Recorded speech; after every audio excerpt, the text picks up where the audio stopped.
Buenos días. Esta mañana me ha tocado el privilegio de presentarles a la doctora Pilar Gutiérrez Cuevas. Ella es profesora titular de la universidad, directora del Departamento de Didáctica y Organización Escolar de la Universidad Complutense de Madrid. Muchísimas gracias. Sí, un fuerte aplauso. La doctora Pilar es directora del Magíster en Atención Temprana, Prevención, Detección e Intervención en el Desarrollo y sus alteraciones. Directora de la Escuela Complutense de Verano, titulada La población infantil con riesgo de deficiencias. Ha sido directora de 20 tesis doctorales sobre diferentes temáticas que afectan a la educación especial, la educación temprana y la educación infantil.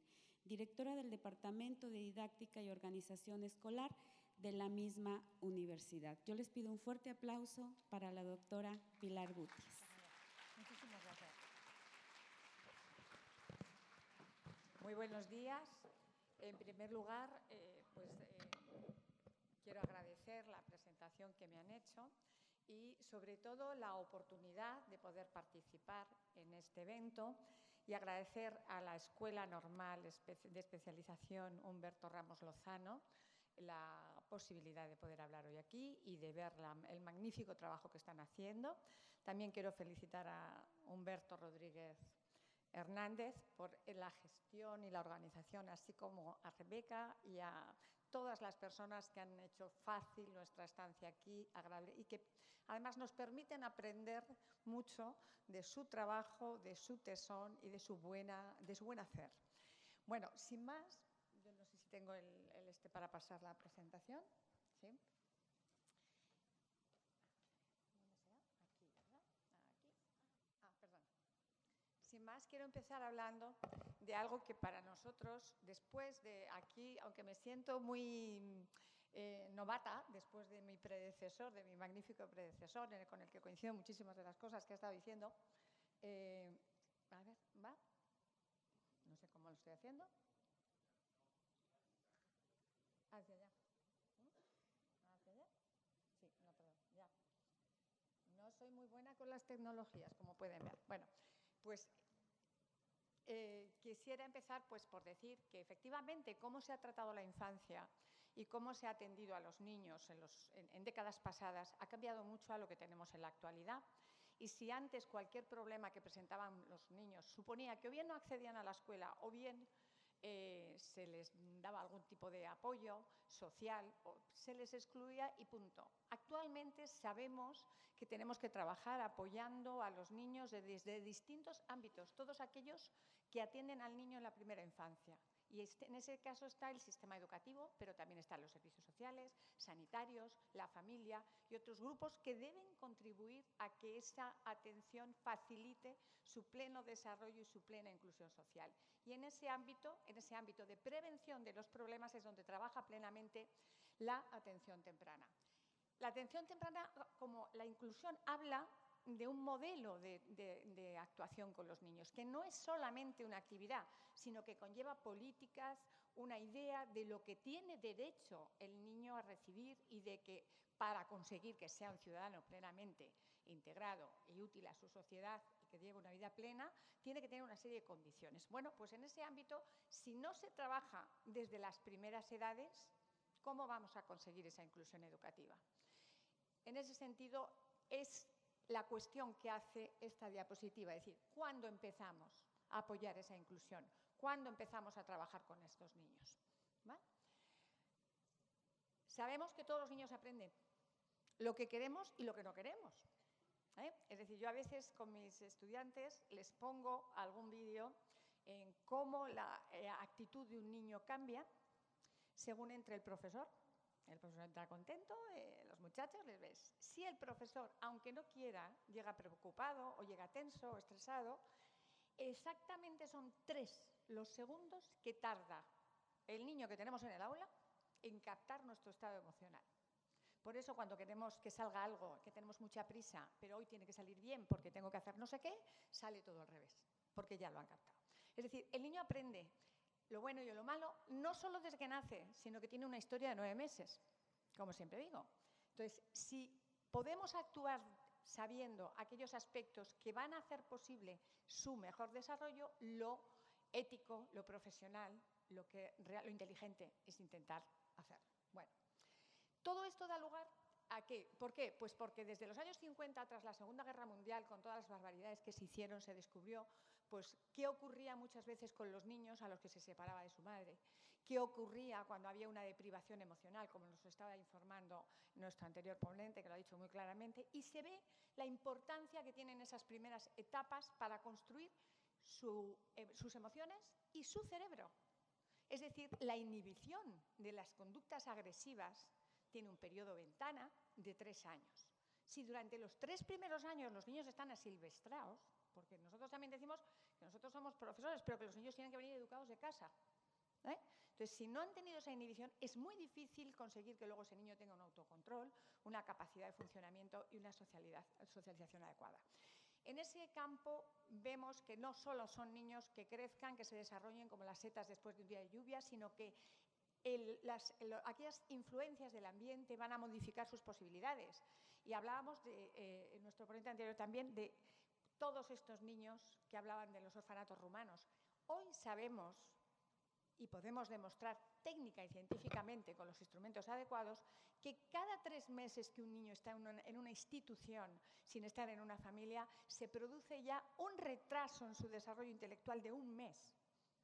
Cuando estamos hablando de muchos niños que pasan años en instituciones sin recibir el afecto o la atención adecuada, pues estamos ya viendo que no tiene recuperación. Es una situación que va a padecer el niño toda su vida y que puede evitarse. Por eso la atención temprana. Bueno, tiene una base legal en los derechos humanos, de habidos y por haber, y todos ellos hacen referencia tanto a la inclusión como al atender y ofrecer al niño las posibilidades desde los primeros momentos de su vida. Bueno, ¿esos documentos importantísimos? Pues sí, los tenemos reflejados en el proyecto Helios, que habla de ofrecer ya posibilidades de atender la discapacidad, o bien en los manifiestos que se han ido produciendo durante décadas en relación a la importancia de la educación en la primera infancia y en los efectos adversos que tiene cuando estos niños no son atendidos adecuadamente. Y no son atendidos adecuadamente, no estemos hablando solo de situaciones de deprivación social o de marginalidad.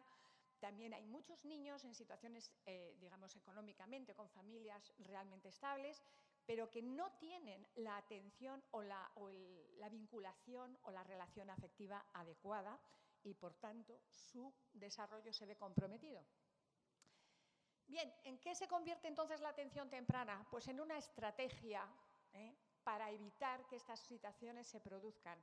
Y digo una estrategia porque pongo, por ejemplo, en el desarrollo del lenguaje. En uno de los estudios que hicimos, vimos a más de 1.400 niños en la Comunidad de Madrid, el desarrollo del lenguaje, los hábitos que tenían, cuál era el proceso y el tiempo que la familia dedicaba a hablar, sobre todo en aquellos que presentaban tanto patologías como en los que no, en el grupo control.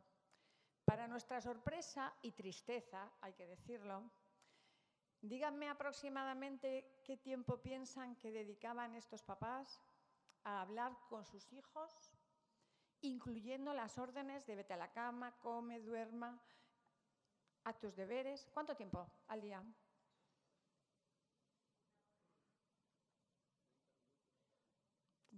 Dos horas semanales. Entonces, claro, la pauta es te doy el iPad, cállate. Estás molesto, ponte a ver la tele. Entonces, realmente no llegaba a la media a 2 horas semanales, incluyendo las instrucciones. Pues tremendo, ¿cómo no queremos que el lenguaje se deteriore y que vaya peor? Bien, pues esa intención, es decir, a partir de ese conocimiento y trabajando de una manera rigurosa, sistemática y secuencial, y basándonos en evidencias de lo que ocurre en nuestro cerebro y en nuestro desarrollo cuando interfieren determinados factores, es donde se plantea la atención temprana. Bueno, ahí está una definición que nos costó muchos años hacer. Cuando trabajamos en el libro blanco, nos juntaron físicamente una de las personas que más ha influido en la atención a la infancia y a la discapacidad en nuestro país, en el ámbito de la atención temprana, nos metió en una sala a los representantes de distintas disciplinas, dijo, no salgáis de aquí hasta que no hayáis llegado a un acuerdo mínimo y a partir de ahí trabajar. Y efectivamente, después de 2 años, acabamos terminando con lo que tenían que ser los procedimientos y la forma de trabajar en este ámbito. Y bueno, pues es un documento que ha tenido cierta relevancia tanto en España como fuera de España, porque pusimos de alguna manera los mínimos comunes de intervención desde todos los ámbitos que atienden al niño en nuestra sociedad actual. Perdón, aquí, ahora, ahí, ya. Posteriormente, la Agencia Europea ya no habla de una intervención específica para niños que tienen trastornos en su desarrollo o que pueden tener alto riesgo de padecerlo, y ahora veremos por qué. Habla de los servicios, apoyos y recursos que puede necesitar el niño en la escuela, en la familia y en el ámbito donde esté desarrollando su vida para conseguir el pleno desarrollo. ¿Por qué decimos esto? Bueno, pues después de todo este trabajo vemos que efectivamente en todo el mundo hay sistemas de atención temprana. En todo el mundo hay experiencias locales. Aquí tenéis un montón.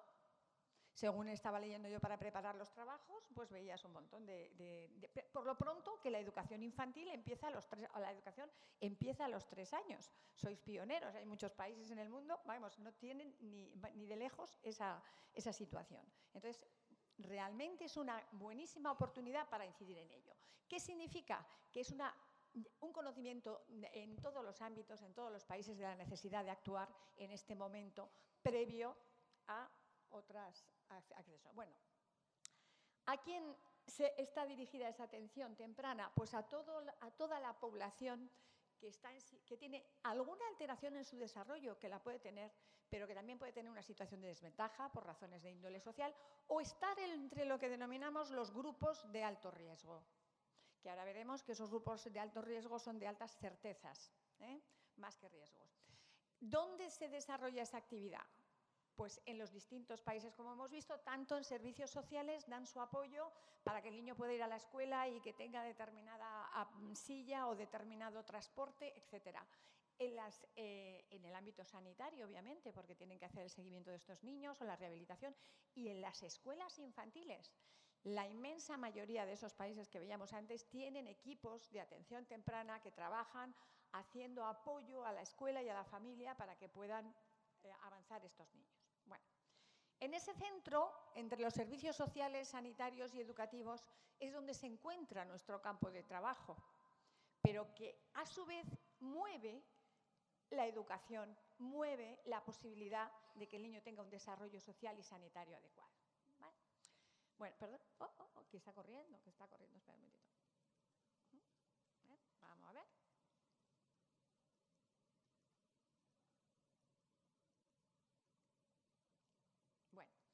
¿Qué 3 grandes grupos hemos trabajado? Pues empezamos a trabajar por lo que son los grupos con patologías implantadas. De forma tradicional, lógicamente, los recursos se destinan a aquellos que lo necesitan más. Cuando hoy ese grupo del lado izquierdo, según lo veo yo desde aquí, es decir, las patologías establecidas, realmente cuando hay detección prenatal no llegan a nacer. Por lo menos en España, la interrupción del embarazo es automática cuando hay algún tipo de discapacidad o cuando se detecta alguna malformación, hasta el punto que en el servicio de detección de alteraciones congénitas hablaban ya que hay cerca de un 6-8% de niños que son sanos, pero si tienen un nevus, es decir, una mancha, una fisura, una comunicación interventricular, el ecógrafo está obligado a informar de esa alteración, porque efectivamente el nevus es una alteración venosa. La comunicación interventricular, un soplo, que decíamos toda la vida, bueno, pues es un pequeño defecto congénito que puede superarse después. Estos niños también se aborta, y entonces hay muchas veces que son sanos y que eso antiguamente no nos miraban tanto, lo superábamos y amén Jesús. Bueno, ¿qué ocurre? Lo que sí está aumentando llamativamente es el segundo bloque, que es el de las poblaciones de alto riesgo, que como ahora veremos son de altas certezas. ¿Por qué? Porque cada vez nos cuidamos menos las mujeres, hay menos atención, se incluyen más, hay más tóxicos, hay más problemas que inciden en el desarrollo del niño. Y cuando aparentemente va todo bien, hasta que empieza a ir mal. Y el tercer grupo, y es lamentablemente el que crece exponencialmente en relación con los otros dos, son los factores de riesgo socioambiental. Aunque van a la escuela, aunque se supone que estamos en la generación que tiene más cosas, menos necesidades y que todo está cubierto, es justamente el tiempo donde esta situación socioambiental repercute más en el desarrollo del niño. En uno de los estudios que hicimos, al principio dotábamos de profesionales para ese primer grupo, cuando vimos que lo que desbordaba nuestra actividad realmente era el tercero. Porque pueden hacer un niño muy sano, pero si encontramos unos papás que, bueno, pues unas madres que están solas, por ejemplo, ya duran 48, o sea, durante 48 horas están en un hospital, aunque tengan una cesárea. Las 48 horas se les manda a la calle, muchas veces sin tener dónde ir, con la tripa abierta llena de grapas. Pues más de una vez y más de dos, ese niño acabará en un contenedor. Entonces, cada vez que yo veo un caso que sale en la televisión, digo, otro fracaso más de nuestro sistema de protección a la infancia. Bien, pues triplicaba los casos.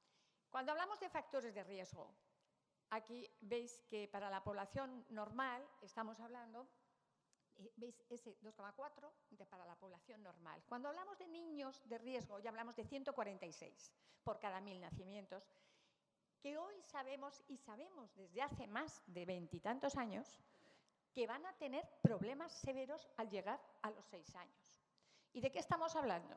Pues si leéis los factores de riesgos, el bajo peso, que hayan tenido una infección, que sea un parto gemelar, que haya pesado menos de 1.500 gramos, etcétera, etcétera, etcétera. Que se vive con mucha alegría. Uy, ha tenido 2, ha tenido 3, ha pesado poquito pero ya engordará, ha tenido una pequeña infección. Bien, esa es una de las causas. La siguiente es los factores de riesgo social.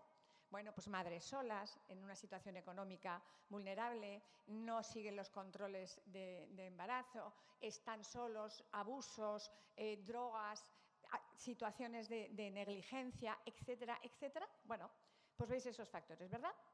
Pues ahora, vemos que cuando aparece un solo factor de riesgo, cuando llegamos a los 6 años, fijaros que ya estamos en el 40% de esa población que va a necesitar un apoyo y que va a tener, a necesitar ayudas, va a tener ya una alteración de su desarrollo.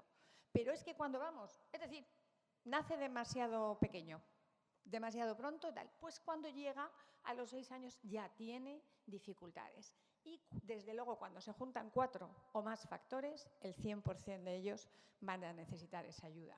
Y estamos hablando de un bajo peso, una infección, una mamá que está sola, una situación de deprivación económica o social, un alcoholismo, drogadicción, cualquier otra cosa.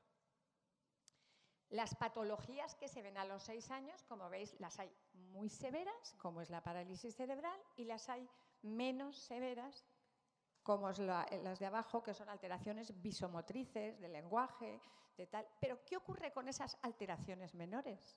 Aun cuando fuera la mejor situación, que van a repercutir directamente en todo el proceso educativo de estos niños. Bueno, ¿quién hace este tipo de cosas? Pues revisados todos estos países, o todo el trabajo en el último informe que se hizo para ver cómo estaba la atención temprana, vemos que trabajan fundamentalmente distintos servicios. Al niño se le acoge en cuanto se detecta la situación. El mayor problema es detectar cuándo los niños van a necesitar este apoyo, sobre todo cuando son problemas de índole psicológico o social. Se actúa muchísimo más tarde que cuando hay una dificultad física de los niños. Entonces, la inclusión se favorece, digamos, más para aquellos problemas más visibles, como son los problemas físicos o de alteraciones del desarrollo, que cuando son problemas familiares, sociales o de otros ámbitos. Se utiliza el niño, se actúa sobre el niño, la familia y el entorno, y se trabaja también con los padres para formarles e informarles de cómo actuar con ese niño. Como veis en este cuadro, de la revisión que se hizo de 17 países europeos, los servicios implicados están el educativo, el social, el sanitario y luego servicios específicos, como es el caso, por ejemplo, de Noruega, que se ve, no puedo señalar por ahí abajo, bueno, Noruega es un caso aparte, los niveles que tienen económicos y sociales en estos países pues no son comparables con las posibilidades que tenemos nosotros, pero hay claramente una idea de que la educación tiene mucho que ver con esa atención y detección temprana. Vemos aquí que los principios que se trata de conseguir, que el niño consiga pues el pleno desarrollo, que tenga oportunidades, que pueda desarrollar una vida lo más normal posible en el entorno normalizado, con experiencias adecuadas a su edad y con todos los apoyos que sean necesarios para alcanzar ese pleno desarrollo. Los principios, pues lógicamente, que tienen que funcionar es igualdad, la equidad de la que tanto hablamos. ¿Cómo es posible que niños que parten de una situación en la que a lo mejor no comen en todo el día y la única toma de alimento la tienen en el colegio, o que llegan a casa y se encuentran a un papá o una mamá que ha bebido o que no ha atendido, o que están solos y tienen que cuidar a sus hermanos y al día siguiente les pedimos que traigan la fruta o el disfraz y encima se les echa la bronca cuando ves que no lo han traído? Es decir, bueno, pues es una idea que hay que plantearse, que es decir, que las condiciones de partida no son iguales para todos. ¿Qué vemos aquí? Pues la atención temprana se centra en ese niño, entre lo que demanda la escuela, la sociedad y lo que aporta la familia.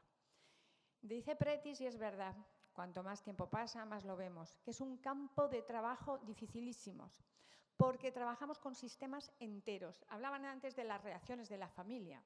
Cuando tú ayudas a la familia con su hijo, te has ganado un aliado para el resto de tu vida y del tiempo que estés trabajando. Pero tienes que ganártelo.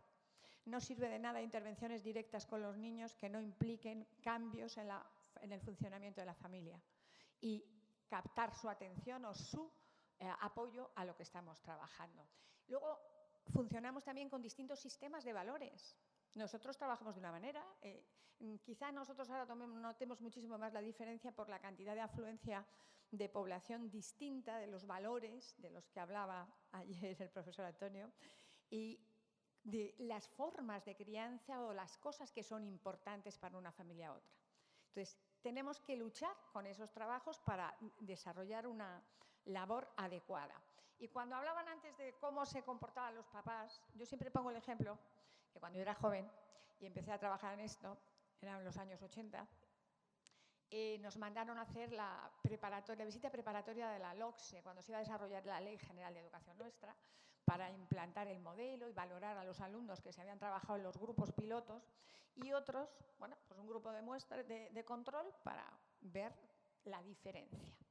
En el grupo de muestra, por supuesto, los niños eran como 12, 15, unos medios fantásticos y, bueno, funcionaban como relojes. Para el grupo control nos mandaron a una zona del levante español hacia el mar Mediterráneo, agrícola, donde los niños iban 15 días a la escuela y 15 días trabajaban en el campo. Y eran una especie de escuelas hogar. Nos indicaron también que si veíamos chicos brillantes, que podíamos seleccionarlos para participar y darles una beca y poder ir a la universidad y formación. Bueno, pues efectivamente descubrimos 2 chicos y una chica brillantes, no, mucho más. Entonces avisamos a la familia para que fueran a tener una entrevista, indicarles que habían tenido la suerte de recibir esa beca y según entran los papás, sobre todo del primero, dice, a ver, ya le hemos dado 2 bofetones, ahora díganos qué ha hecho. Y nosotros, pues no ha hecho nada, todo lo contrario. 20 años después, en circunstancias por otro trabajo, uno de los papás chillaba muy alterado, usted no sabe examinarle, a mi hijo hay que hacerle tal y cual. Le dije, ¿usted qué es? Y me dijo, dentista. Digo, ¿y qué opina usted de que yo llegue a su consulta y le diga, aquí me hace una extracción, aquí una endodoncia? Y dice, eso lo decido yo. Digo, pues aquí también, eso lo decido yo, así que usted fuera. ¿Ve? Y le faltó esto para darme.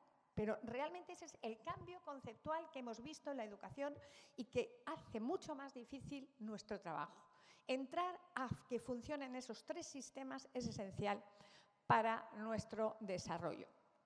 Cuando hablamos aquí de los objetivos que se persiguen en la atención temprana, ¿ves? Lógicamente, para mí el esencial es dar primero una formación de calidad, una educación de calidad, pero además hacer una labor de educación compensatoria con una población que tiene muchas dificultades y que deben subsanarse antes de que las exigencias van aumentando con el tiempo y con la edad. Entonces, si esa referencia inicial está muy por debajo de las posibilidades que pueden tener esos niños, no tienen la suficiente ayuda, estamos condenándoles al fracaso, estamos condenándoles a la exclusión educativa. Perdón. ¿Qué vemos que tiene que hacer en la escuela infantil? No sé cómo voy de tiempo. En la escuela infantil la atención temprana fundamentalmente hace la detección de todo lo que son alteraciones del desarrollo. Es decir, un profe que vea al niño que se pega a la hoja escribiendo, pues ya puede pensar que hay un problema. O que está con el qué, o habla muy alto, o grita, o que tiene un comportamiento absolutamente inadecuado para los requisitos que va a tener que cubrir en periodos muy próximos. Entonces, ¿qué ocurre? Pues efectivamente, si eso no se detecta, va en aumento y al final el niño tendrá un fracaso. Todo lo que son procesos mentales básicos de atención, percepción, memoria, esto se cuida y se trabaja. Por ejemplo, en niños que tienen problemas visuales, pues la lectura va a estar comprometida, o que son prematuros, por ejemplo. El cierre visual se produce más tarde en los niños que han nacido antes de tiempo, la discriminación figura-fondo está alterada, la motricidad fina está comprometida mucho más allá de los 8 años, con lo cual, ¿qué va a ocurrir? Va a leer mal, va a escribir peor, va a tener problemas de discriminación, va a hablar regular. Pues si ya lo sabemos, a trabajar con ellos. Y hoy todos los niños que entran en programa de seguimiento directamente empiezan a buscar el pez, a hacer los puzzles, a hacer tal, y cuando llegan a los primeros años de la educación obligatoria están perfectos, mientras que antes empezaban con fracaso en el primer año. O bien, yo siempre digo, un pobre chiquillo de un centro escolar que nos trajeron porque ya estaba derivado a un centro específico porque tenía una discapacidad intelectual. Obviamente, la de formación profesional, yo ayer cuando estaba viendo a las que asignan, digo, tú ves y ya ves comportamientos que son visuales en los niños. Y dices, este niño no oye.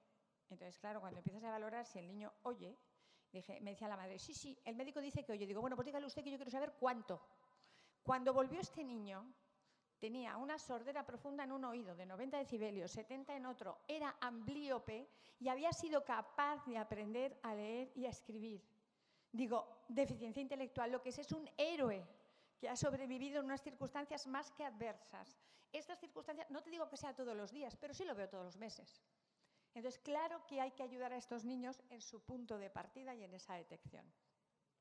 Hacer esa educación de calidad y compensatoria que permita que alcancen el pleno desarrollo, me voy a entender más. Y aquí quiero ver, pues lo que os decía como ejemplos, todos esos problemas, no sé si es que voy mal de hora o qué es la indicación o no sé cómo voy. 10 minutos, sí. Bueno, todos los problemas que presentan ese grupo de niños que decía antes de prematuridad, es decir, cálculo, falta de aprendizaje, hiperactividad, es decir, ¿cómo no vamos a atenderles antes de que eso impida que tengan una relación adecuada, que estén incluidos en su comunidad y en su grupo de clase? Bueno, estamos hablando de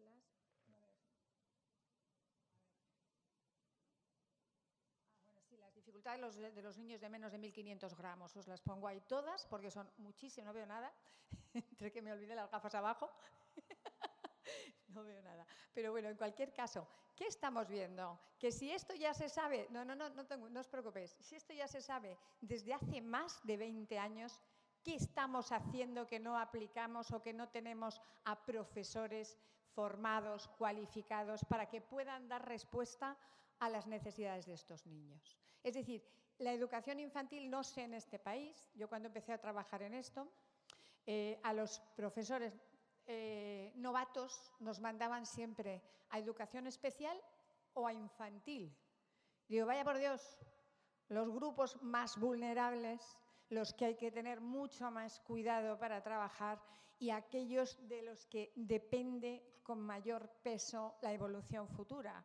Es decir, mandan a construir el edificio más estupendo al último aprendiz que ha llegado a la obra. Dices, fantástico. Es una idea. Es decir, y todos necesitamos experiencia y saber hacer, pero decía un profesor mío que hay años de docencia que merecen años de cárcel. Pues y creo que si pensamos cada uno de nosotros en nuestras experiencias, estamos haciendo una formación u otra y nuestra vida ha tenido un camino porque tuvimos un buen profesor que nos encaminó hacia aquello o dijimos, con este profesor nunca más aquella materia huyo por la derecha. Es decir, condiciona ese trabajo, con lo cual conocer todas estas alteraciones que se producen es esencial para nosotros. Por supuesto que para trabajar con ello, en atención temprana se trabaja en distintos momentos. Cuando el niño llega a la escuela infantil, cuando está para ayudar de apoyo al maestro directamente con el niño, con distintos tipos de profesionales que son los que permiten dar la respuesta adecuada o formar a ese profesional para que se la dé, o a la familia. Porque siempre digo, comentábamos el otro día, las actividades espontáneas, lo que se llama intervenciones basadas en rutinas, está teniendo mucho más éxito que el trabajo directo de mover una pierna o hacer que el niño haga determinados ejercicios. Cuando tú trabajas con 20 niños más, puedes estar haciendo ejercicios de soplo con el niño solo, o puedes coger un barreño, echar agua y hacer barquitos de papel y que toda la clase sople para llevar los barquitos de papel hasta un destino. Bueno, pues estás haciendo el mismo trabajo con todos y estás permitiendo que el niño tenga la atención que necesita. Esa es la idea dentro de la atención temprana. Dar esa especificidad, pero dentro. A los padres, ¿qué se les hace? Es decir, el trabajo es no solo con el niño. Hay que buscar los recursos en el entorno, hay que dar apoyo a la familia, que sepan qué pueden esperar de sus hijos, que no los hagan inútiles, que pueden hacer mucho más allá de lo que esperan. Nosotros cuando empezamos con los niños, el primer instrumento que se les pasa de valoración es el test de Brazelton. En el test de Brazelton, los papás, y más cuando sabemos que hay dificultades o que es un niño que viene con algún tipo de problema, se les pone a ver cómo se hace la valoración. Cuando los padres ven que el niño repta, que se quita el trapo de la cabeza, que reconoce perfectamente la voz de su madre y se dirige a esa fuente de sonido y fija su mirada en ella, acabas de trabajar el primer factor de vinculación y de reconocimiento de que el niño tiene competencias más allá de los problemas que pueda presentar. Y cuando trabajamos con papás también les decimos, como información, hay estas circunstancias, vamos a hacer esto, en este caso el 80% de estos niños mejoran, se normalizan y cuando tú oyes a un papá decir, oh, pues vaya por Dios, pues no sabía que tenía, me decía una mamá el otro día, ¿me está usted diciendo que mi hijo es tontito? Digo, no, te estoy diciendo que tu hijo necesita un pequeño empujón para ser más inteligente que tú. Entonces, obviamente, es que hay veces que dices, bueno, porque están como a la defensiva. Cuando tú consigues que el padre entre, interactúe y que sepa que no estás haciéndolo por molestarle ni porque te parezca el niño menos guapo, sino porque hay una necesidad real de apoyo que en el futuro valorarás que te haya dicho alguien. Y no esperarte a que pasen 3 años y confirmes que tu hijo no habla o que tu hijo no se mueve bien o que tu hijo no tiene un desarrollo normal, porque entonces ya es demasiado tarde o bastante tarde. Las posibilidades de regeneración del sistema nervioso central, la plasticidad cerebral que tienen en esas etapas, no tiene parangón con ninguna otra etapa de la vida. Yo he podido ver niños con una hemorragia cerebral masiva, los 2 hemisferios, y a los 2 años corrían y hablaban como campeones. Y eso pasa en un adulto y somos un vegetal para los restos. Yo recuerdo que era la mamá, la que yo creía que era la mamá, porque tú vas viendo a los niños, iba hablando todo el rato, tenía 18 meses en uno de los momentos. Cuando veo que habla, me digo, y no calla. Y me dice, la señora que venía con ella me dice, sí, mis hijos tardaron más en hablar, está todo el agua, pan, tal cual, coge lo que quiere. Y digo, pues tendrá mareados a los hermanos. Y me dice, no se equivoque, soy la abuela. Entonces, ya claro, cuando la miré digo, ostras, es verdad, con perdón.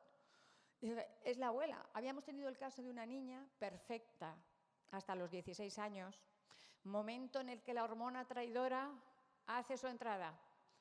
Descubre ese verano, chico, superligón, que la engaña, se la lleva y acabó por las alcantarillas de Madrid durante 2 años poniéndose de todo.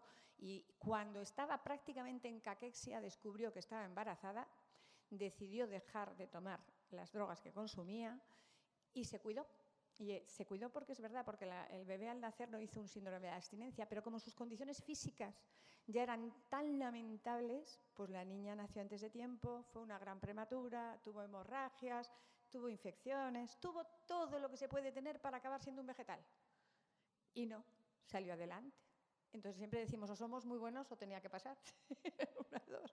Pero, ¿qué decía esta madre, esta abuela? Decía, yo quiero a mi nieta por nieta, pero porque ha sacado a mi hija y hoy tenemos a una niña que vuelve a estudiar, que hacía informática y que ha funcionado. Pero trabajas con todo el sistema, no puedes ceñirte solamente a pierna para arriba o que haga este ejercicio tal con el niño. Voy cerrando. Lógicamente, cuando estamos ya hablando de no veo nada, de los beneficios, sí.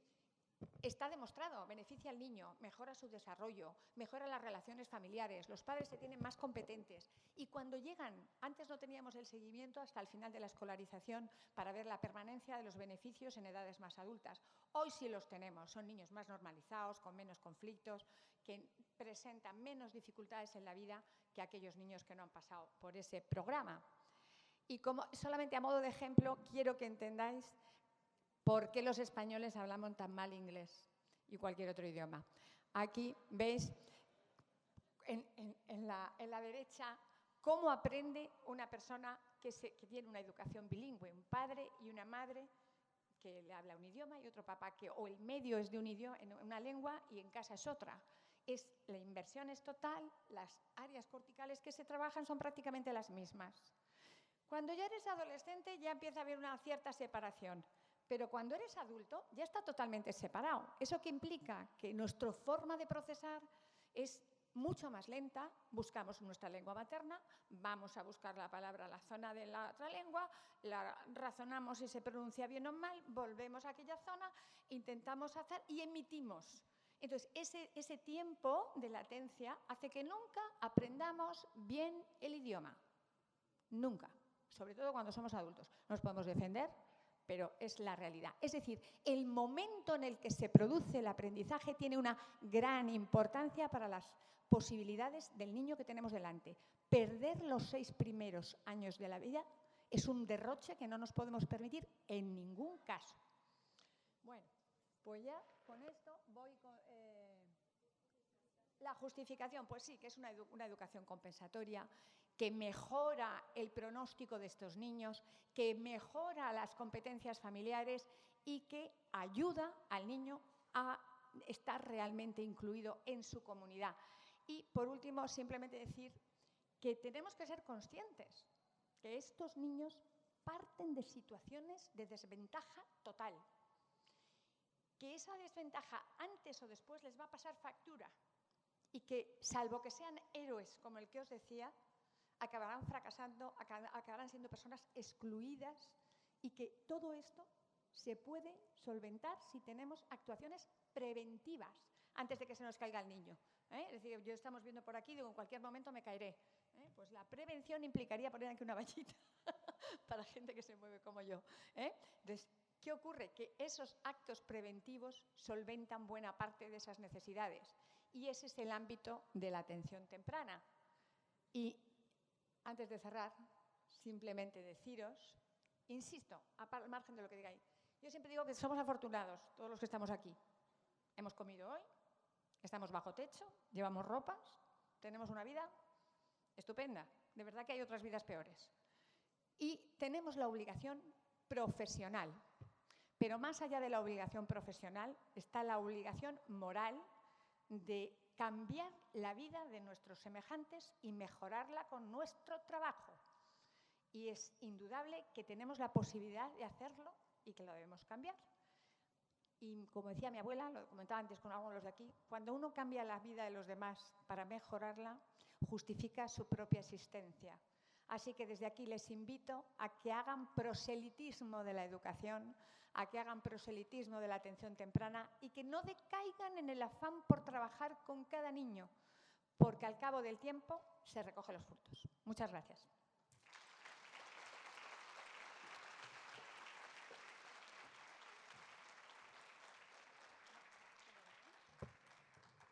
Pues ciertamente hemos escuchado una excelente exposición sobre un tema muy sustantivo en educación y por ello, Pilar, la comunidad educativa de la Escuela Normal de Especialización Humberto Ramos Lozano te otorga el presente reconocimiento por tu destacada participación en el Congreso Internacional La Educación Inclusiva, un horizonte de posibilidades.